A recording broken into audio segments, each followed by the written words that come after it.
Renaud. Bonjour Madame Alix. Alors on démarre avec la lutte contre le coronavirus.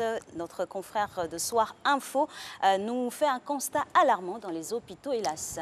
Bonjour à tous. S'il se passe des choses inquiétantes dans des services hospitaliers à Abidjan, c'est avec ces mots que le confrère résume l'enquête qui l'a conduit dans certaines formations sanitaires du district d'Abidjan et qui lui a permis de constater que les mesures barrières telles que le lavage des mains, l'application de gel hydroalcoolique, le port du masque ou encore la distanciation sociale ne sont pas respectées.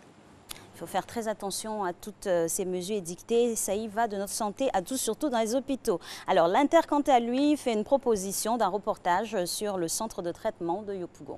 Oui, le propose en exclusivité un zoom sur le site d'accueil des malades du Covid-19 dans la plus grande commune d'Abidjan, située dans l'enceinte du CHU de Yopougon. Ce centre, dont la construction a débuté fin mars 2020, a été bâti à la vitesse grand V, comprenant 13 bâtiments et 156 chambres, dont 24 pour les réanimation. Il sera opérationnel ce samedi 25 mars selon l'Inter.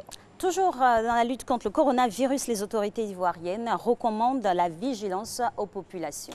Tout à fait, le gouvernement met en garde contre la vente des masques usagés. Les autorités nationales, selon Fraternité Matin, indiquent que des personnes indélicates récupèrent des masques chirurgicaux dans les poubelles des hôpitaux, les lavent et les revendent sur les marchés. À ce sujet, elle recommande la prudence et conseille aux populations d'acheter ce type de masques dans des établissements agréés tels que les pharmacies. Et là, c'est scandaleux, vraiment. On reste avec le quotidien pro-gouvernemental qui nous propose une incursion dans certains quartiers populaires d'Abidjan. Oui, et c'est avec cette enquête intitulée Les quartiers populaires très distants de la distanciation.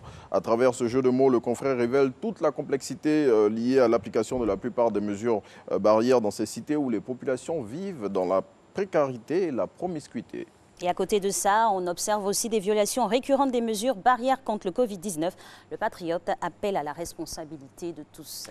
Arrêtons les mauvais comportements.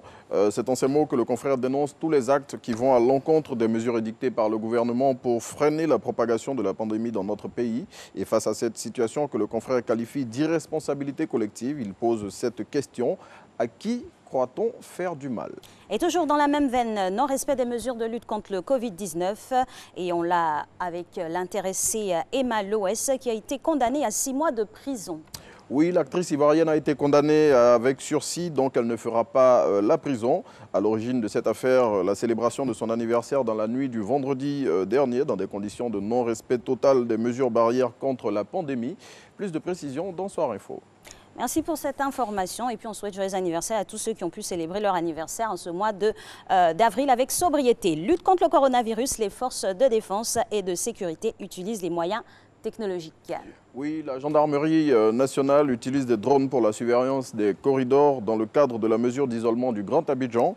Selon le Jour Plus, grâce à ces engins, plusieurs voyageurs clandestins ont été pris en flagrant délit. Et en dépit de cette pandémie qui touche la quasi-totalité du globe, la Côte d'Ivoire continue sa marche en avant. C'est ce qu'indique le quotidien Le Matin avec cette une. Malgré la pandémie du Covid-19, la Côte d'Ivoire toujours au travail. Selon le confrère, le président de la République, le Premier ministre et tous les membres du gouvernement sont sur tous les fronts au risque de leur vie. Et ça a été le clou de la soirée d'hier, la disparition de Marie-Rose Guiraud. Oui, la célèbre artiste est décédée hier. La fondatrice de l'école de danse et d'échanges culturels EDEC et de la troupe Les Guirivois, pionnière de la danse en Côte d'Ivoire, a été emportée par un mal qui la rongeait depuis de longs mois.